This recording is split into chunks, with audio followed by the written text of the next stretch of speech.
আজকের বিতর্কের বিষয় হচ্ছে দুর্নীতি প্রতিরোধে তথ্য অধিকার আইনই একমাত্র কার্যকরী ভূমিকা পালন করতে পারে। তাহলে এখন প্রথমে পক্ষ দলের প্রথম বক্তা তার বক্তব্য উপস্থাপন করবেন। জনগণের স্বার্থ রক্ষার্থে প্রয়োজন একটি দুর্নীতিমুক্ত সরকার। সরকারকে দুর্নীতিমুক্ত রাখতে তথ্য অধিকার আইন দরকার। মাননীয় মডারেটর, অসংখ্য ধন্যবাদ আমাকে কথা বলার সুযোগ দেওয়ার জন্য। সেই সঙ্গে ধন্যবাদ জানাচ্ছি সম্মানিত বিচারক মণ্ডলী, আমার বিপক্ষ দলের বন্ধুরা এবং আজকের সকল শ্রোতাকে। আজকের বিতর্কের বিষয় দুর্নীতি প্রতিরোধে তথ্য অধিকার আইনই একমাত্র কার্যকর ভূমিকা পালন করতে পারে। যুক্তিসঙ্গত কারণে আমি এর পক্ষে অবস্থান করছি। মাননীয় মডারেটর, এলোমেলোভাবে কখনো কোনো অধিকার আদায় করা সম্ভব নয়।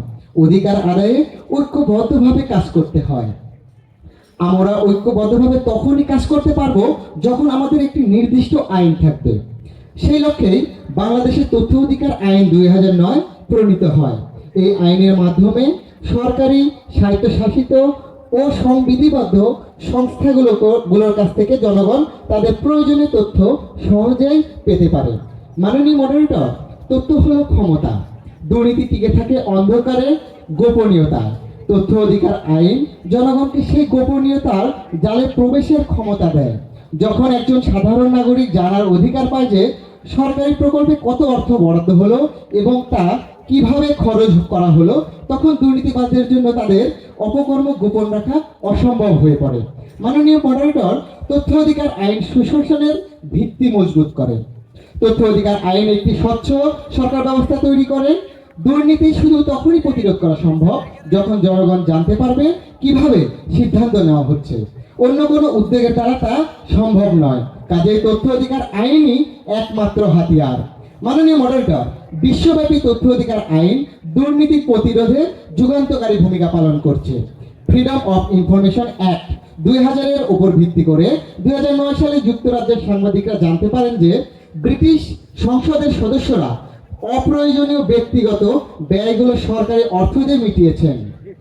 বিষয়টি নিয়ে গণমাধ্যমে তোলপাড় শুরু হয় এবং সংসদীয় সংস্কার আনা হয়, যা স্বচ্ছতা ও জবাবদিহিতার মাধ্যমে সরকারি কর্মকর্তাদের কার্যকর সত্যতা নিশ্চিত করেছে। অর্থাৎ উক্ত আইন দুর্নীতির বিরুদ্ধে লড়াই করেছে। মাননীয় মডারেটর, ফেডারেন্স, ট্রান্সপারেন্সি ল এবং অ্যাক্সেস টু পাবলিক ইনফরমেশন 2002-এর ভিত্তিতে মেক্সিকোতে 2006 সালে এক সাংবাদিক তথ্য অধিকার আইনের মাধ্যমে জানতে পারেন যে সরকারি কর্মকর্তারা বিলাসবহুল প্রাইভেট জেটে ভ্রমণের জন্য জনগণের ট্যাক্সের অর্থ অপচয় করেছেন। এই তথ্য প্রকাশের পর সংশ্লিষ্ট কর্মকর্তাদের পদত্যাগ করতে হয়। তাহলে এই আইন দুর্নীতি রোধে কতটা ভূমিকা পালন করেছে তা একবার কল্পনা করুন। মাননীয় moderator, promotion of access to information act 2000-এর ভিত্তিতে দক্ষিণ আফ্রিকার গণতন্ত্রকে সুসংগত করার উদ্দেশ্যে একটি আইন প্রণয়ন করা হয়।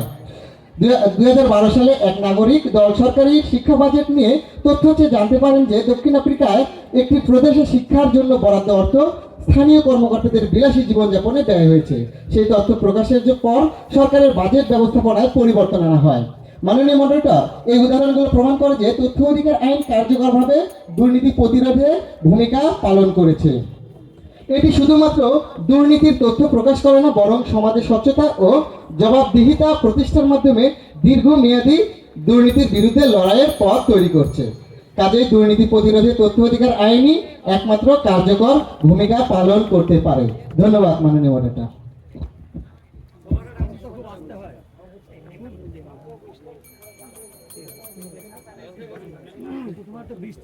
ধন্যবাদ পক্ষ দলের সুজন কুমার সিংকে তার সুন্দরভাবে তার বক্তব্য উপস্থাপন করার জন্য।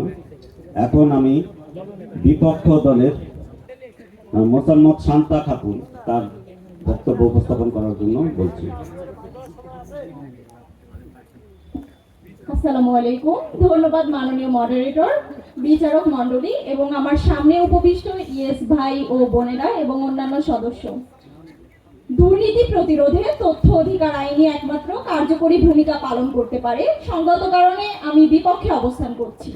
তথ্য, যার ইংরেজি প্রতিশব্দ ইনফরমেশন, ইনফরমেশন ইজ পাওয়ার, এই কথাটি আমরা গত 1.5 দশক ধরে শুনে আসছি। তারও আগে থেকে পাওয়ার, তাহলে এটা বলার অপেক্ষা রাখে না যে তথ্য এখন শিক্ষার মতোই শক্তিশালী একটি শক্তি। কিন্তু এই শক্তিশালী ব্যক্তি, দল বা গোষ্ঠী ভেদে ভিন্ন হয়ে থাকে, যেমনটা হয়েছে বেনজির সালমান এফ রহমানের ক্ষেত্রে। তারা তথ্য অধিকার আইনের বাইরে, তাদের উপর এই আইনের প্রয়োগ কতটুকু করা হয়েছে?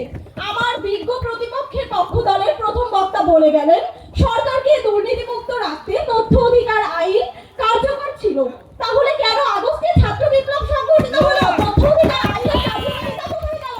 উনি গোড়ায় গলদ করে বলদ থেকে দুধ প্রাপ্তির আশা করছিলেন। তথ্য অধিকার আইনে কিভাবে দুর্নীতি প্রতিরোধে কার্যকরী ভূমিকা রাখে আমার বোধগম্য নয়। কালের পরিক্রমায় অপরাধ দমনে আইন যেমন প্রণয়ন হয়েছে, দুর্নীতির জাতাকলে পিষ্ট হয়ে আইনের অপব্যবহারও তেমনি দৃষ্টান্তমূলক। তিনি বিশ্বের নামি দামি দেশের তথ্য অধিকার সম্পর্কে বলছিলেন, আমি আমার নিজের দেশের দিকে তাকাবো, আমার নিজের দেশে তথ্য অধিকার আইন কতটা কার্যকর হচ্ছে সে বিষয়ে দৃষ্টিপাত করলেই বোঝা যায়।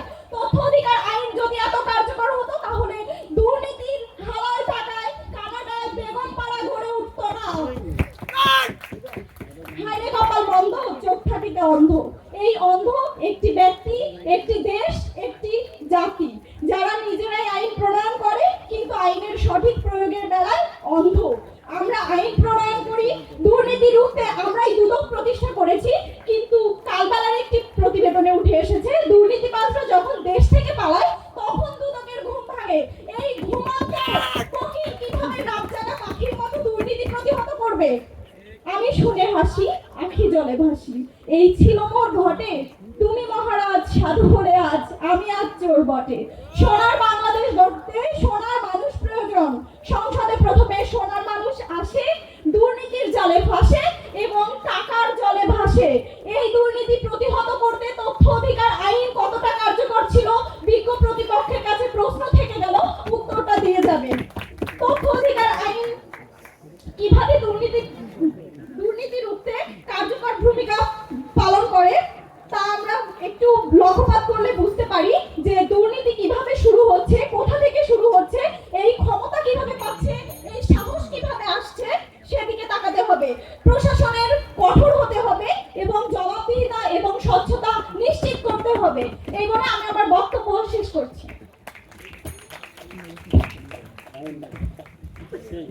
ধন্যবাদ। বিপক্ষ দলের মোসাম্মদ শান্তা খাতুনের সদস্য প্রথম বক্তা হিসাবে তার বক্তব্য উপস্থাপন করলেন। এবার পক্ষ দলের মোহাম্মদ আব্দুল কাদের এসিজি সদস্য, উনি ওনার বক্তব্য উপস্থাপন করবেন। ধন্যবাদ মাননীয় মডারেটর, আমাকে বক্তব্য প্রদানের সুযোগ দেওয়ার জন্য। আজ আমরা এমন একটি সময় উপস্থিত হয়েছি যখন দুর্নীতি আমাদের ছেয়ে আছে। প্রসঙ্গ যখন দুর্নীতি প্রতিরোধ, তখন তথ্য অধিকার আইনের কথাটি মাথায় চলে আসে। আজকের বিতর্কের বিষয়, দুর্নীতি প্রতিরোধে তথ্য অধিকার আইনই একমাত্র কার্যকর ভূমিকা পালন করতে পারে। যুক্তিসঙ্গত কারণে আমিও আমার দল বিষয়টির পক্ষে অবস্থান করছি। আমরা জানি তথ্য একটি শক্তি, এই শক্তি মুষ্টিমেয় কিছু ব্যক্তির হাতে রেখে তারা দুর্নীতি করে যায়, কিন্তু এই তথ্যটি যখন আমরা সকলের মাঝে ছড়িয়ে দিতে পারবো তখনই দুর্নীতি রোধ করতে পারবো। ঠিক এই একই কথা কিছু ইতিপূর্বেই আমাদের ডিসি মহোদয় বক্তার বক্তব্যে বলে গেছেন। আমরা জানি আমাদের বিপক্ষ বিধায়ক উনি বলে গেলেন এবং কথার ফুল ছড়িয়ে কিছু দুর্নীতির কথা উপস্থাপন করে গেলেন। তিনি যে দুর্নীতির কথাগুলো বললেন সেটা আমরা কিভাবে রোধ করব সেই বিষয়টি তারা বললেন না। আজকের বিতর্কের বিষয় এটা যে আমরা কিভাবে দুর্নীতি প্রতিরোধ করব। এটা কি তথ্য অধিকার আইন কার্যকর করে নাকি অন্য কোনো পন্থায়? যদি কোনো অন্য কোনো পন্থা থাকে সেটা বলবেন। আপনারা যে দুর্নীতির কথা বলছেন আমরাও সেই দুর্নীতি রোধ করতে চাই, সেটা কিভাবে? সেটা তথ্য অধিকার আইন প্রয়োগ করেই করতে চাই। আমরা দেখাতে চাই আমরা আপনাদের সাথে যুক্ত করতেছি। আমরা গত সেশনে শুনেছি হসপিটালে সেই কথা, যেখানে বালিশ কিনতে 25,000 টাকা ব্যয় হয়, বালিশ নিচতলা থেকে উপরতলায় উঠতে 5,000 টাকা ব্যয় লাগা হয়। সেই তথ্যটি আমরা কিভাবে জানলাম? তথ্য অধিকার আইন আছে বিধায়ী সেটি আমরা জানতে পেরেছি। যদি তথ্য অধিকার আইন না থাকতো তাহলে আমরা কিভাবে সেটা জানতাম? আজ এটা প্রমাণ করছে তথ্য অধিকার আইন আমাদেরকে দুর্নীতি থেকে বিরত থাকতে বাধ্য করছে। এর একটি পরিসংখ্যান আমি দিয়ে যাই, লক্ষ্য করবেন। 1996 সাল থেকে টিআইবি বাংলাদেশে কাজ করছে। 2008 সাল পর্যন্ত বাংলাদেশে যে জরিপ দুর্নীতির, সেই জরিপ পিছু আমরা বাংলাদেশ প্রথম স্থান অধিকার করেছি, চ্যাম্পিয়ন হয়েছি দুর্নীতিতে, প্রথম হয়েছি, দ্বিতীয় হয়েছি, এই পরিসংখ্যানগুলো ছিল। কিন্তু 1909 সালে যখন তথ্য অধিকার আইন প্রতিষ্ঠিত হলো, এরপর থেকে আজকে 24 সাল পর্যন্ত যে পরিসংখ্যান আপনি যদি দেখেন, 15 থেকে 20তম পর্যায়ে আমরা এসেছি। তাহলে কি হলো? তথ্য অধিকার আইন প্রতিষ্ঠার মাধ্যমে আমাদের দুর্নীতি কমে আসছে, প্রতিনিয়তই কমে আসছে। এবং এই দুর্নীতির এই তথ্য অধিকার আইন যখন আমরা 100% কার্যকর করতে পারবো, তখন আমরা দুর্নীতিকে 100% দূরীভূত করতে পারবো। তথ্য অধিকার আইন কার্যকর ব্যতীত আমরা এটা করতে পারবো না, এটি প্রমাণ করা যায়। আমরা জানি যে আমাদের দেশের মানুষ সচেতনতার কথা বলে, এরপরে আমাদেরকে বিবেকবান হওয়ার কথা বলে। আমরা বিবেকবান তো হই না, আমরা আইনের কাছে বাধ্য হই। আমরা কখন সম্মিলিতভাবে প্রতিবাদ করবো? একটি নির্দিষ্ট আইন, একটি নির্দিষ্ট কাঠামো যখন থাকবে, আমরা সেটিকে কেন্দ্র করে সামনে দিকে এগিয়ে যেতে পারবো। অন্যথায় আমাদের এটা করা সম্ভব নয়। যেখানে একটি মানুষ যাতায়াতের জন্য আমরা নিয়ম ভঙ্গ করার জন্য ডিভাইডার ব্যবহার করা হয়, আর এখন দেখছি তো ছোট ডিভাইডার বাদ দিয়ে বড় ডিভাইডার ব্যবহার করা হচ্ছে, যাতে মানুষ লাফ দিয়ে না চলে যায়। এটা কেন ব্যবহার করা হচ্ছে? কারণ আইন আমরা মানছি না, তাই আমাদেরকে বাধ্য করা হচ্ছে। অর্থাৎ আইন এমন ভাবে তৈরি করতে হবে এবং তথ্য অধিকার আইনটা এমন ভাবে বাস্তবায়ন করতে হবে যাতে সকলের জন্য সমান হয়। আমরা একটি বিষয় জানি যে তথ্য একটি শক্তি। আমি প্রথমেই বলেছি যে এই তথ্যটি যখন সাধারণ মানুষের মাঝে ছড়িয়ে পড়বে, তখন বিষয়টি কি হবে যে একেবারে সাধারণ প্রান্তিক পর্যায়ে যে মানুষগুলো রয়েছে তারাও শক্তিশালী হবে। কিভাবে? তথ্য জানার মাধ্যমে। একটি উদাহরণ দিই। আমি এই ভূমি অফিসে যখন আমার নিজের ব্যক্তিগত কাজের জন্য গিয়েছিলাম, তখন গিয়ে দেখি যে আমার থেকে একটি খারিজের জন্য, নামজারির জন্য 7,000 15,000 টাকা চাওয়া হচ্ছে।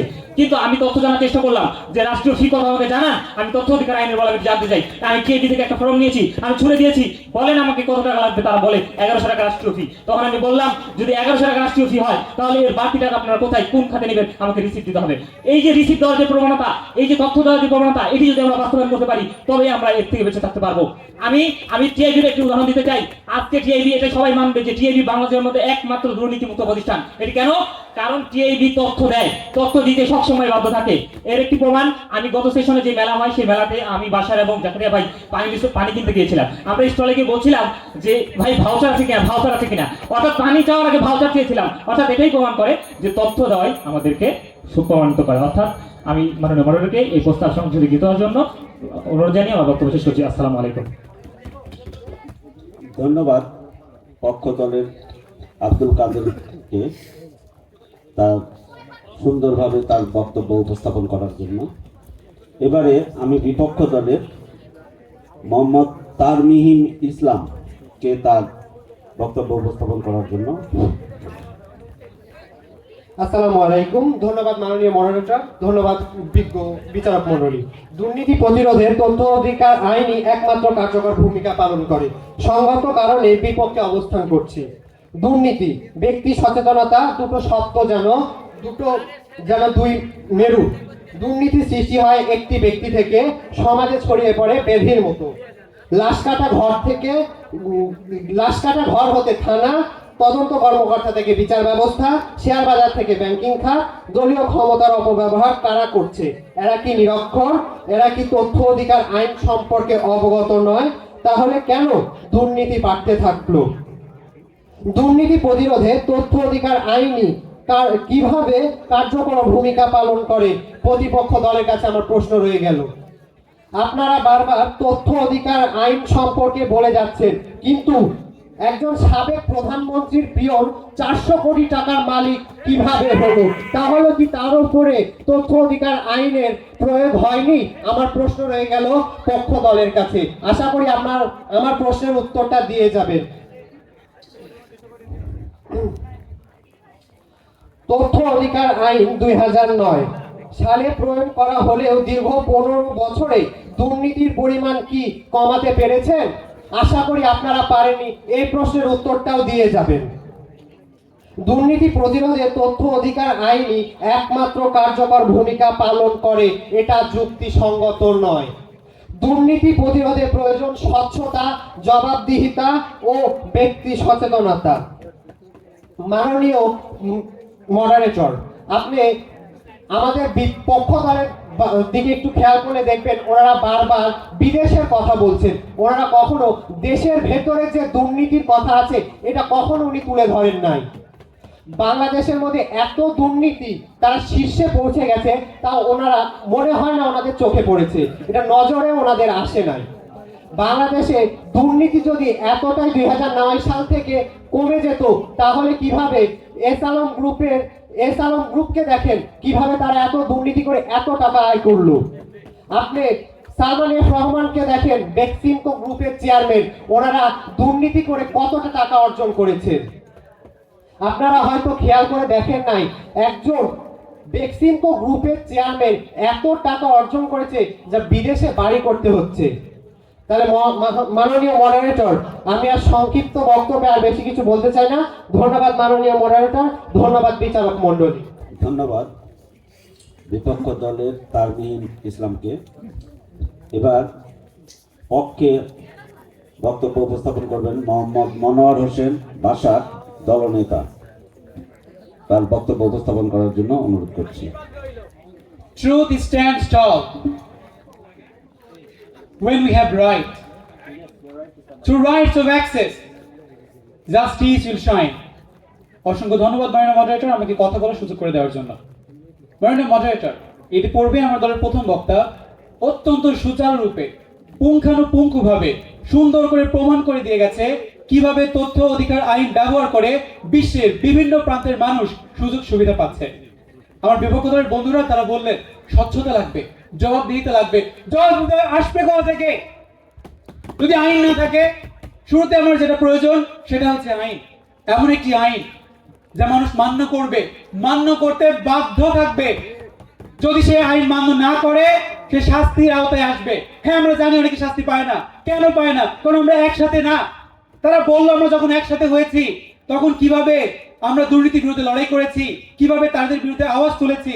আসুন আমরা একসাথে হই। একসাথে হওয়ার জন্যই তো আইন প্রয়োজন। মানুষের জানতে হবে আমাদের কি প্রয়োজন, মানুষের জানতে হবে কোনটা সঠিক, কোনটা ব্যাঠিক, কোনটা নিয়ে এগোনো যাবে, কোনটা নিয়ে যাবে না। এবং সেটা যদি আমরা জানতে পারি তবেই এটা কার্যকরী হবে। অন্য কিছুতে এটা কার্যকরী হবে না, হবে না এবং না। মাননীয় মডারেটর, মাননীয় মডারেটর, একটি পরিবারে যদি 4 জন সদস্য থাকে, 4 জনের মতামত 4 রকম হয়ে যায়, তাহলে একবার কল্পনা করুন পুরো একটি দেশে কত হাজার, কত লক্ষ, কত কোটি ভিন্ন মতের জন্ম হতে পারে। এই ভিন্ন মত নিয়ে যদি আমরা মানুষকে সচেতন করতে যাই, জবাবদিহি করতে যাই, স্বচ্ছতা বৃদ্ধি করতে যাই, আমি গিয়ে বলবো এক কথা, অপর কেউ গিয়ে বলবে ঠিক তার বিপরীত, তখন মানুষ কাকে মানবে, কাকে বিশ্বাস করবে? দিন শেষে তারা আমাদেরকে প্রতারক ভাবতে শুরু করবে মাননীয় মডারেটর, তারা আমাদেরকে ভণ্ড ভাবতে শুরু করবে মাননীয় মডারেটর।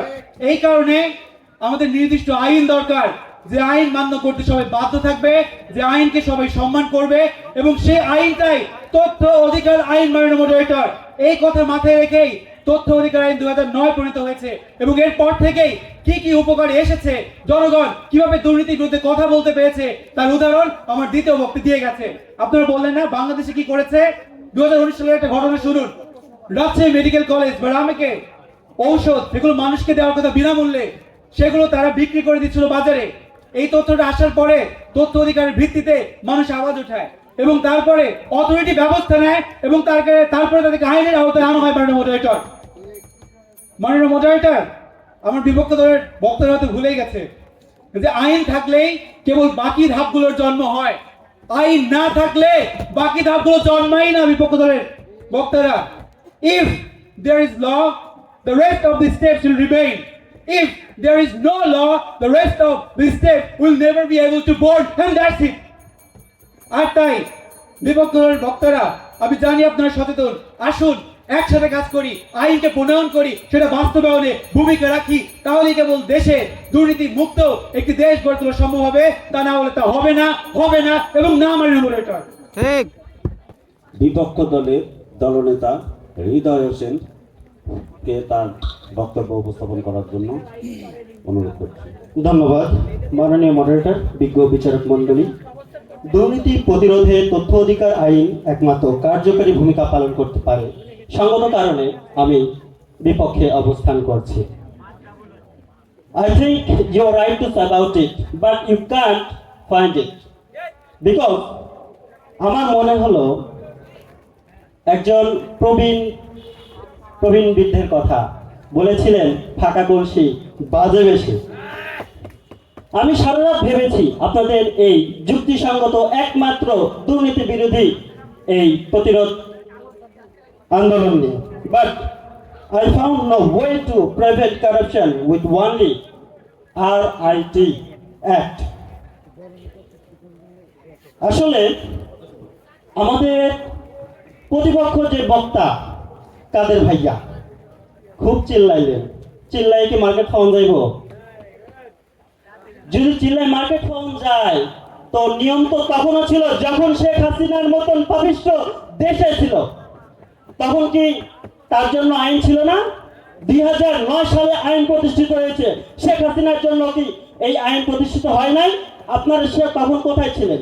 যদি এই আইনটাই প্রতিষ্ঠিত হয়ে থাকে তখন কাদের কাউয়ার মতন মানুষ অর্থ কিভাবে দেশের বাইরে পাচার করে?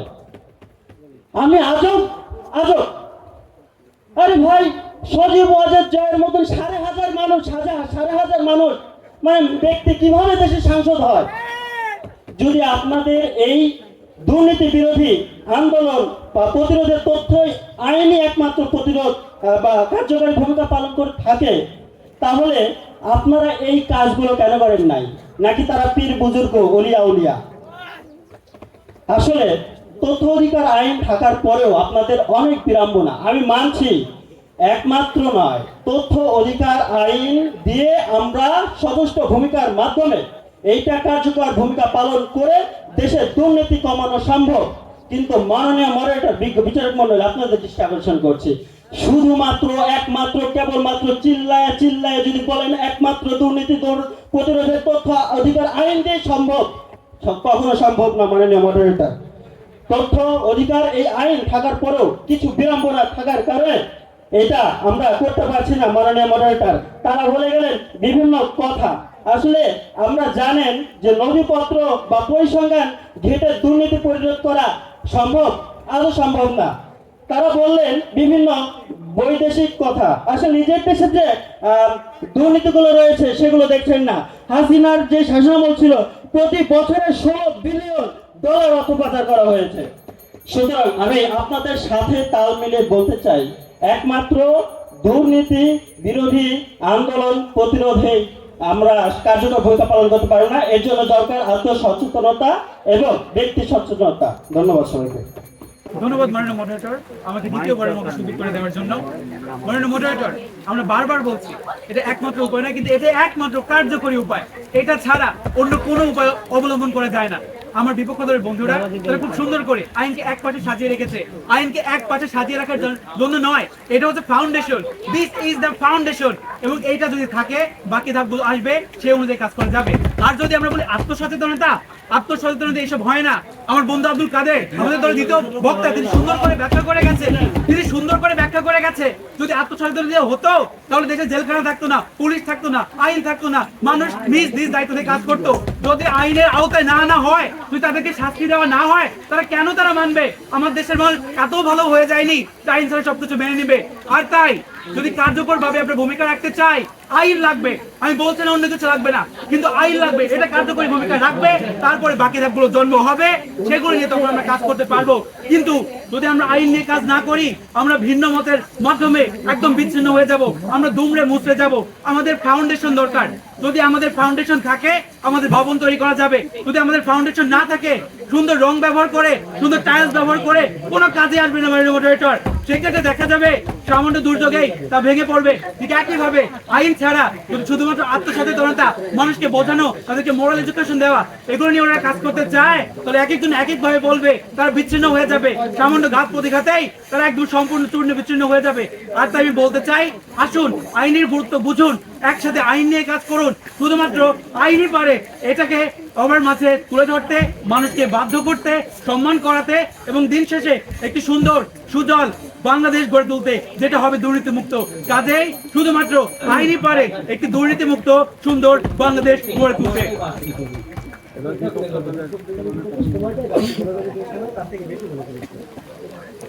ধন্যবাদ মডারেটর, বিজ্ঞ বিচারক মণ্ডলী। আসলে লিটল লার্নিং ইজ ডেঞ্জারাস।